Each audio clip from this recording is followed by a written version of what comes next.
This is through the New Mexico Connected Communities Collaborative. And a reminder that we are on social media. So if you would like to follow us on whatever platform you prefer. So today I am going to share engaging activities using online resources.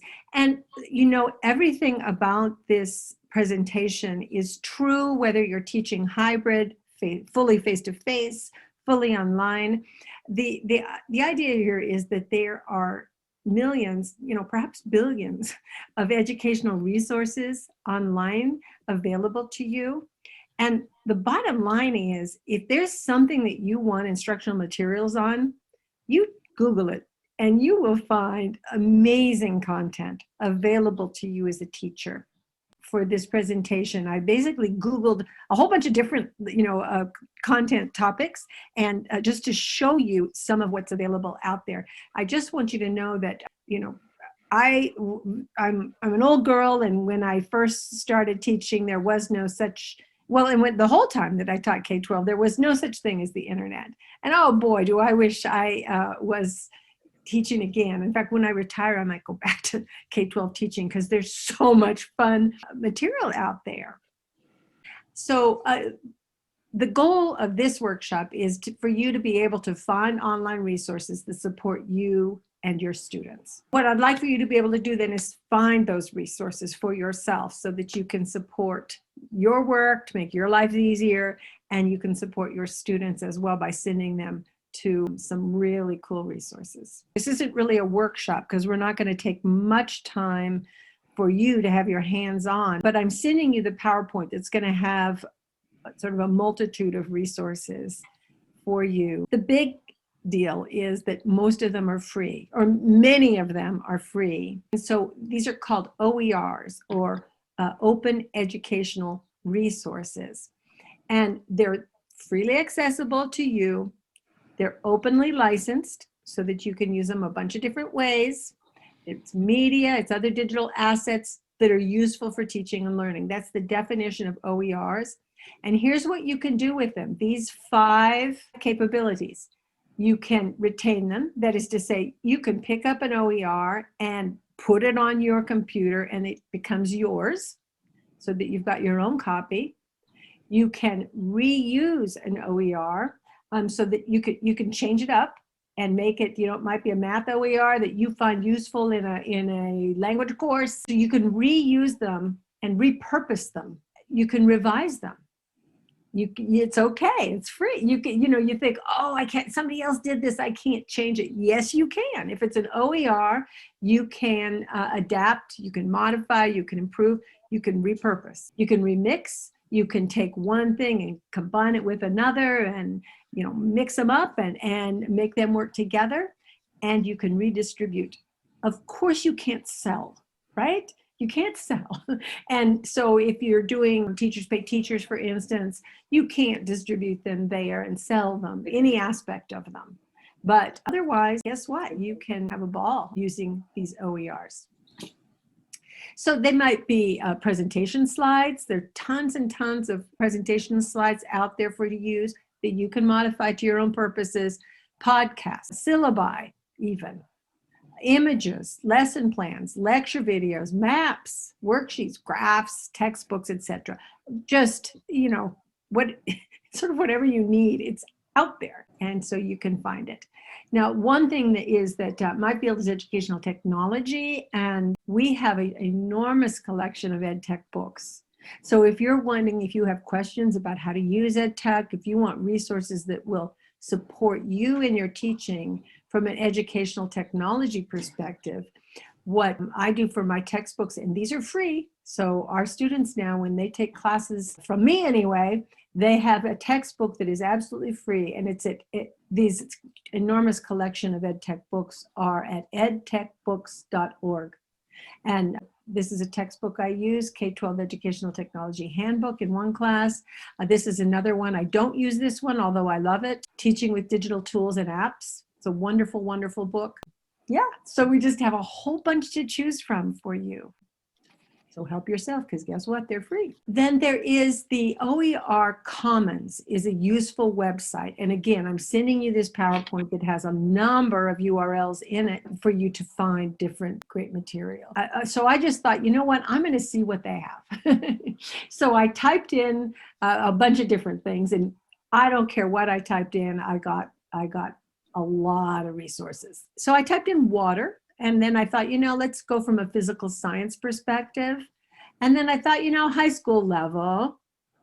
And then next generation science is the standards that I thought we'd go with. And you don't have to choose standards, but in this case, I thought I would. And then I clicked search. And this is what came up. 110 results. That's the kind of thing we find on the OER Commons, okay? It's all free, it's all revisable, and you can do whatever you want with it, you pick it up. Yeah, good idea to reference the authors and whatnot somewhere at the end of your lesson or whatever, but it's there for you. So for instance, the introduction to water chemistry, protect your body, filter your water, 110 results. And then if you look down here, you'll see applied science, arts and humanities, career, all kinds of topics. This is a screen grab. I can't scroll through it or click on it, but that gives you an idea of what the OER Commons has to offer. Merlot. Merlot is the largest repository of educational materials on the planet, and it's www.merlot.org. I think you'll want to explore it. I find it harder to use than the OER Commons just because it's so vast. So vast. So sorting down. But I did type in Ghana. We have a dear colleague, and she's from Ghana. So I thought, I'm going to look up, see what they've got. And this is what came up. 68 results. For instance, Culture Talk, Beyond the First Steps, Sustaining Africa, West Africa King of Ghana, blah, blah, blah. Okay? In other words, you go to Merlot, you're going to find something that's useful for you. And I would never, never is a big word, but I don't think I would ever go teach a class without going to Merlot for some reason during that, as I was building that class. PBS, sure, I bet you know that PBS is an incredibly rich environment. Now, it's www.pbs.org, but it has a lot of different resources on it. So this is one. This is the site for parents with an activity finder. And again, you go here, you find all kinds of things. I was in Colorado when I grabbed this site. So, it's got by age, and it has tons and tons of beautiful, beautiful instructional materials that you can pick up. You can link to them with your students. You can give them an assignment around a particular resource that you find. So, and great games. I mean, just 180 free games for little ones. You set them on these and you can't get them, you can't pry them. My grandchildren, you can't pry them off the screen. They love it so much. So again, for parents, and look at all of this cool stuff. Robot coder activity, learn along bingo, and it's got the age it's appropriate for. There's 2 to 5 bingo, there's 6 to 8 bingo, etc. So, and then look at the craft projects. What a great way to get kids involved and using their hands and getting away from the computer and doing the work. And they've got lots of backyard explorations and that kind of thing too. So lots of great stuff here, and you can put in the age. Some of them are tied to books that your kids are going to love. And then you see down here, and you scroll down, and there's just wonderful, wonderful content. This is a screen grab from the kind of resources that you can find, an entire curriculum. So this is week 2 of the curriculum in word study, math, reading, writing. When I went to fun with adding and subtracting within 100, I found myself doing it. So, I mean, they really grab you. The graphics are lovely. They're very well designed. They keep kids engaged. so 5 worksheets for this 1 week. In other words, a worksheet a day. I know you don't want to give your kids a worksheet every day, but these are just helpful materials. You'll find this that you want to use and that you want to use, and some that you don't, of course. A lot of teachers are sharing their good ideas now online. This Trackstar has been around for perhaps 20 years, and it's a site that posts tracks that teachers build. And what they do is they collect websites on a particular topic, and then the teachers design a track where the students click on. It's a safe way of letting students be on the web. So the student clicks on that first link and goes to a website, and the track has directions for what the student is to do at that website. So the student isn't just on the loose exploring the web. No, it's a safe way of sending them through a track of websites, and you tell the student what to do at each website. And ideally, there's a product that the students create as a result that you as a teacher they turn it into you and you can grade it. So this keeps them very busy, working hard, using excellent content, and you don't have to be right there with them the whole time, right? So they're working away. Some of the tracks send them away from the web. The URL itself will send them away from the web to do some work. So you can browse this. In addition to looking at other people's tracks, you can create tracks and contribute them. So you can log in to make or edit a track. You don't have to stick with the way a teacher designed a track. You can edit it. You can change it up and make it yours. Make it fit your standards, your objectives. You create an account. You start making tracks. You can make a quiz for your track. How great is that, right? So the students are very busy exploring these tracks, and then they take a quiz at the end so you know whether or not they learned what you anticipated that they would. It's a wonderful website, wonderful tool. Build a web page for your track. You can use the TrackPack tool that lets you select, and it's pretty advanced, but I think it's wonderful. So teacher-built lessons. I think I have had students, I bet I have 4,000 students who have contributed tracks in Trackstar. And then Webquest is another teacher-built lesson. You might know about Webquest. It's the same idea. You have a series of websites that your students go to that you have selected and you've looked at carefully, and you've given them an assignment associated with each web page. And then the students go through that. And ideally, there's a product so that you can grade their work, and in fact, that provides evidence that they did go to those websites and that they did do the work and that they did learn something from that process. One of the reasons I think that this is so very important is that kids are using the web right now in ways that we kind of wish they wouldn't. So this is a way of helping them learn that they can learn on the internet, that the internet actually is a learning tool for them. And, in spite of their resistance, kids ultimately do want to learn. And so if they learn cool stuff, they're going to like it, and that they're going to learn that the internet is a resource for them. That's not just for some of the ugly things that people use the web for. So we do want our society to learn that the web is a great resource. Okay, another teacher-built lesson site is Teachers Pay Teachers. I'm so curious to know if any of you use Teacher Pay Teachers. Teachers Pay Teachers is where you have beautiful materials that you've created for your students, and you can offer them up and people can pay you for them. I have an account. When you first start an account, you can't sell. They want to know, you have to be on it for a time before you can post your work and sell it. You can post it and offer it up free. So that's the big point. There are a lot of free resources on Teachers Pay Teachers. There are also a lot of worthwhile materials that you do pay for, but they're quite affordable. So you type in your grade, obviously, and then you go and you start searching the content, and you'll find great stuff on Teachers Pay Teachers.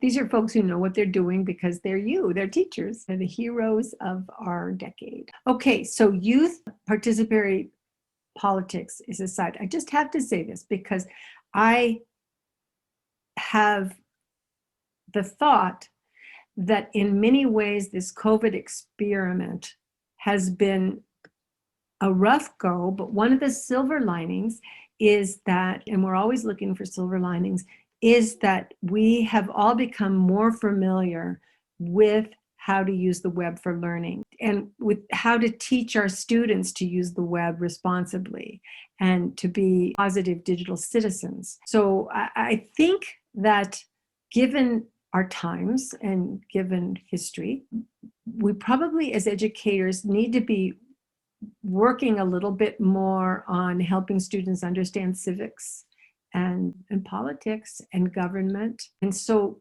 these sites here are really nice. There's the youth participatory politics and encouraging students to take action. These two sites are pretty cool, civic engagement, and they go down to little kids. They aren't just for high school. They're also for little ones. I just think this is really valuable to build into. I mean, theoretically, it's in our curriculum, but I don't think enough.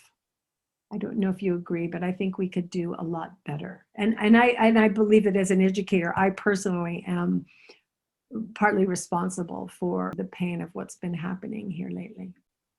There's another site called the Teaching Channel, and this is just a great site. I'm just sharing one great site after another. They're packed with materials. These are teacher materials, and then these are student materials. And then for us in higher ed, these are further materials for us to share with our students. Again, wonderful. And all you have to do is click on K-12 and you're going to find some wonderful materials that you can link your students to. In a lot of ways, the goal of this workshop is to help you save time and get students active. Less of you being active as a teacher and more of you being active as a guide that sends them off to do some good work. So learningforkids.org is another terrific site. You have to go to each of these sites. I'm telling you, you have to go to each of these sites. They're so much fun. I had a lot of fun putting this together because I got to go to all of these sites and check them out and find out if indeed I did want to send you to them. They're just wonderful. And this is I'm giving you today such a tiny sample of what's out there.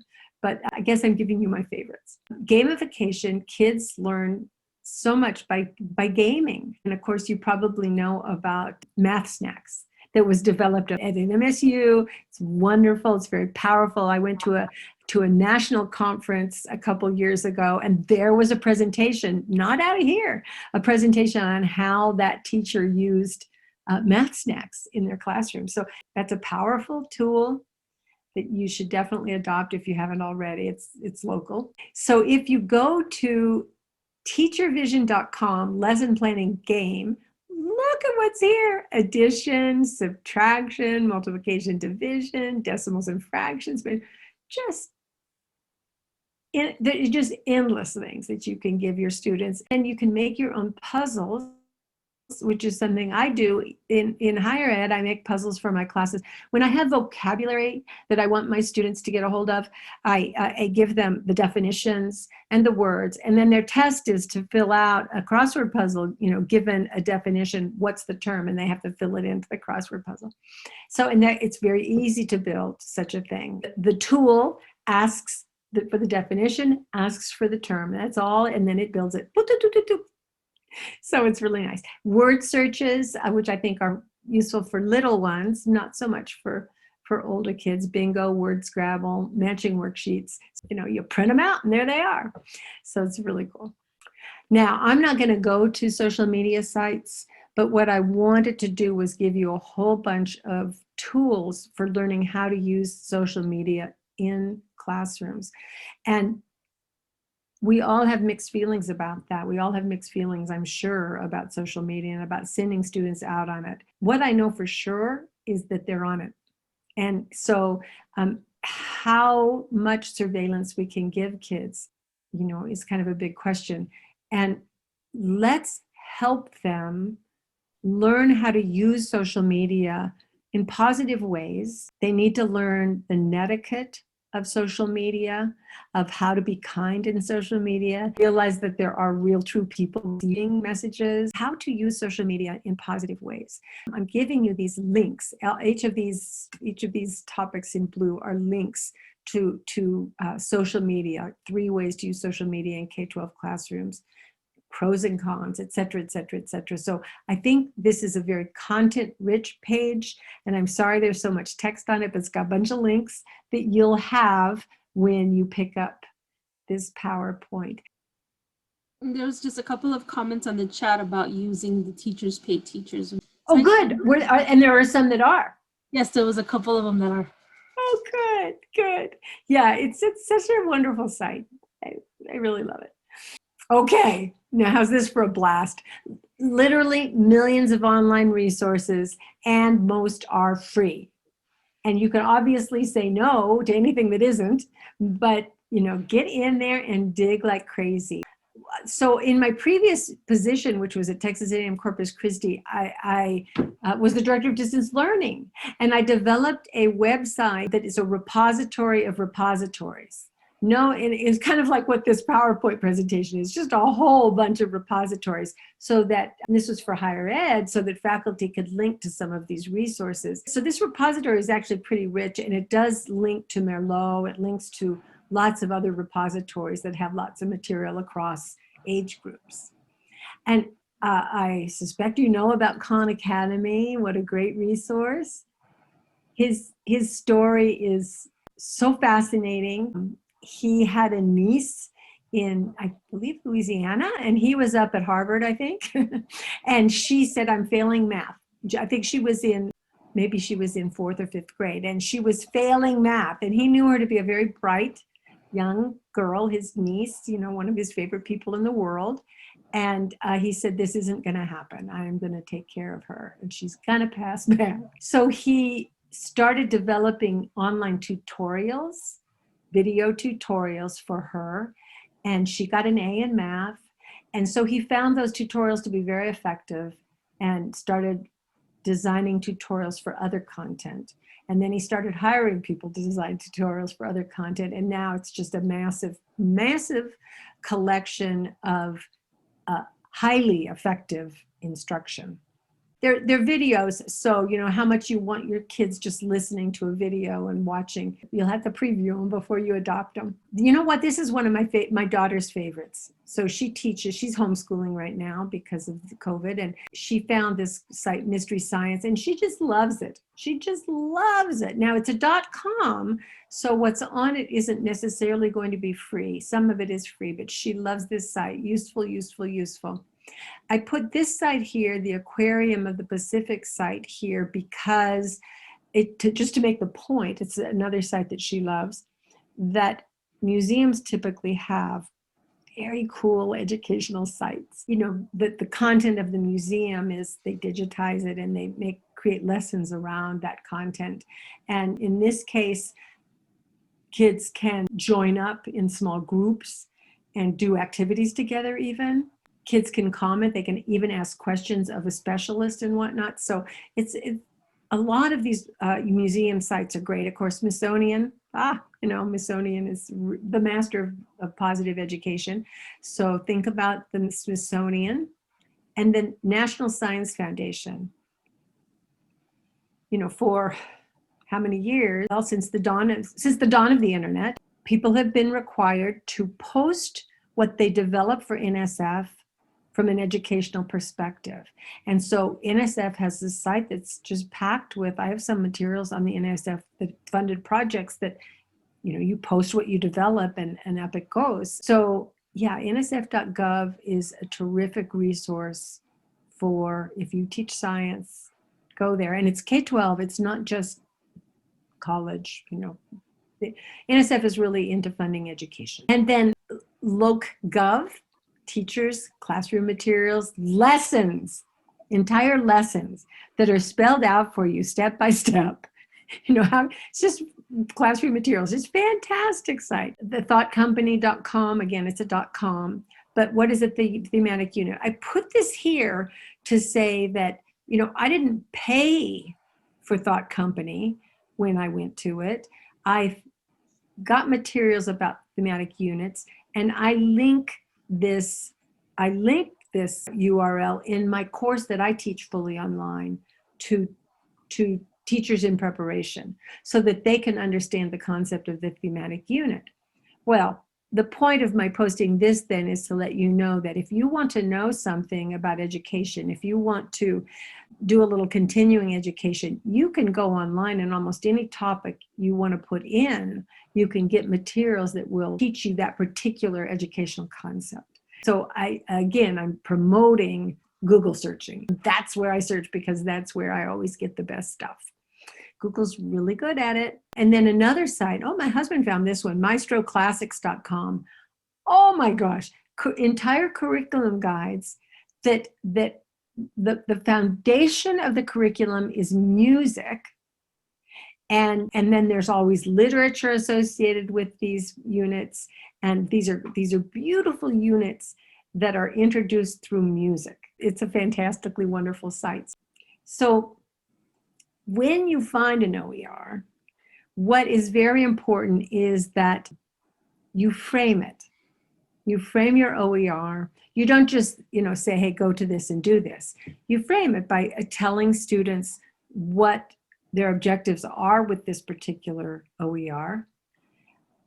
What are the students expected to do with the OER as they go through it? Perhaps what they already know that's going to help them be successful with it so that they feel confident about approaching that OER, and maybe some warm-up activities or discussions to set them on their way before you set them off to work in this particular space. You have them work through the OER and you have them require evidence that they did work through it. So this is why I've been kind of emphasizing that students are required to have some kind of product that does provide the evidence that they did the work of that particular OER. And oftentimes OERs are designed in such a way that it walks them through a product, building a product. And then once they turn it in, you want to follow up on that activity. So, maybe have a reflective activity that allows them to think about what they learned from it so they weren't just going through it. In games particular, the student is focused primarily on the game and less perhaps on the learning. And so if you have them reflect on what they learned, they know. They've had so much fun that they don't even know they've learned sometimes. And so if you have them reflect on what they've learned, then they know they do. I'm sure you all know that experience, that when the kids are having so much fun, they don't even know that they're learning. Maybe provide peer-to-peer interaction as the students go through this OER, and perhaps in the pre-OER activity and in the post-OER activity, they have some kind of interaction with each other, which we certainly want to promote for kids. And then you need to provide feedback in the form of comments or a grade regarding the work they did. It's that simple. So this framing of the open educational resources is pretty important for making sure that they are being effective for your kids. So again, and you may have seen this slide before, you want to give your students clear expectations. What are you going to do with this OER? And this is what I expect the quality to be. This is the product that you'll turn in. And then that activity that they're doing in the OER is engaging. It's robust content. It's tied to your curriculum. It's tied to your standards. It's what it needs to be. And that the students know you're there to guide them and support them if need be. But oftentimes with OERs, we don't need to, because they're so engaged. They're so grabbed by these beautifully designed materials that we don't have to be there except to give them those comments and that feedback and that grade. Thank you. And I want to know if there's anything else you want to know, and any thoughts about what you'd like to do or the usefulness of these materials. What do you say? There's a question here about Trackstar, and I want you to know that Trackstar is on it's called For Teachers website, and For Teachers is also a very rich site. Tons of great materials for teachers. It's been up for a very long time, so it's full of wonderful materials. I posted the For Teachers and Teach with Technology site, and look here, it has a quiz builder. It has a rubric builder. Rubistar is something that's just a great resource if you love rubrics, and boy, I do. Google Classroom and Canvas that you all have. I believe you have Canvas. You either have Canvas or Google Classroom. They both have rubric builders in them, so you won't need Rubistar after that. Although Rubistar is like Trackstar in that teachers build rubrics and submit them. So there are lots of pre-built rubrics for you on Rubistar. So you could just go and get in there, typically tied to standards. There's a pretty rigorous moderation process or a vetting process for which rubrics get posted and which tracks get posted. They have to be pretty high quality before they post them and keep them. But look at all of these topics. So I think you'll just really love, you'll really love for teachers. And then Trackstar is here. Tech advocates. So I should add that. And you probably know Edutopia. And I really love the lesson plans to the TED Talks because everybody loves a TED Talk. But these are short and they're filtered for different grade bands. And then also if you join their email list, they send you lesson plans, a daily lesson plan. Who doesn't want that, right? That's a great one, yeah. Well, and YouTube, I mean, I don't care what you want to learn. If you want to see how to do something, YouTube has lots of great resources. TED.com. Music Lab. Ooh, Chrome experiments. And this last one says, a collection of free teaching materials and teaching computer science without a computer. So it incorporates games, puzzles, strings, crayons, running around, things like that. If you want to get kids away from the screen, but you're still incorporating concepts of computer science, this is a really neat site. So please make sure that you grab those resources.